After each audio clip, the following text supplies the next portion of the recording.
This is the third time this month. But I've got a family. They expect me to spend time with them. You're a free agent. Right. I'm a divorcee, not a temp.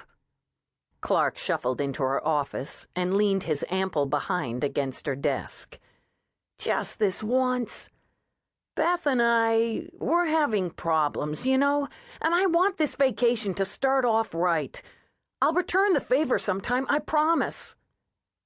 Sighing, Kat folded up the Herald. Okay, she said. What have you got? Clark was already pulling off his white coat, visibly shifting to vacation mode. Jane Doe, no obvious trauma. Another body fluid special. Sykes and Ratchet are in there with her. They bring her in? Yeah, so you'll have a decent police report to work with. Kat rose to her feet and brushed powdered sugar off her scrub pants. You owe me, she said as they headed into the hall. I know.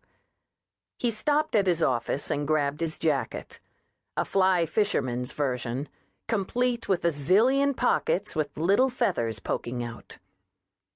Leave a few trout for the rest of us. He grinned and gave her a salute. Into the wilds of Maine I go, he said, heading for the elevator. See you next week. Feeling resigned, Kat pushed open the door to the autopsy room and went in. The body, still sealed in its black bag, lay on the slab. Lieutenant Lou Sykes and Sergeant Vince Ratchet, veterans of the local knife and gun club, were waiting for her. Sykes looked dapper as usual in a suit and tie, a black homicide detective who always insisted on mixing corpses with Versace. His partner, Vince Ratchet, was, in contrast, a perpetual candidate for Slim Fast. Ratchet was peering in fascination at a specimen jar on the shelf. What the hell is that? He asked, pointing to the jar. Good old Vince. He was never afraid to sound stupid. That's the right middle lobe of a lung, Kat said. I would have guessed it was a brain. Sykes laughed. That's why she's the doc, and you're just a dumb cop. He straightened his tie and looked at her. Isn't Clark doing this one? Kat snapped on a pair of gloves. Afraid I am. Thought your shift started at 8. Tell me about it. She went to the slab and gazed down at the bag, feeling her usual reluctance to open the zipper, to reveal what lay beneath the black plastic. How many of these bags have I opened? She wondered. 100? 200? Each one contained its own private horror story. This was the hardest part, sliding down the zipper, unveiling the contents.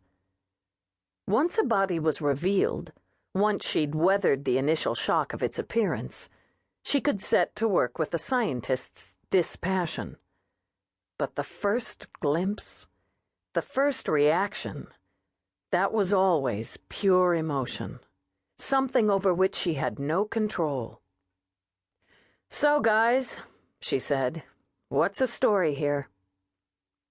Ratchet came forward and flipped open his notebook. It was like an extension of his arm, that notebook. She'd never seen him without it. Caucasian female, no ID, age 20 to 30. Body found 4 a.m. this morning off South Lexington. No apparent trauma, no witnesses, no nothing. South Lexington, said Kat, and images of that neighborhood flashed through her mind. She knew the area too well. The streets, the back alleys, the playgrounds rimmed with barbed wire.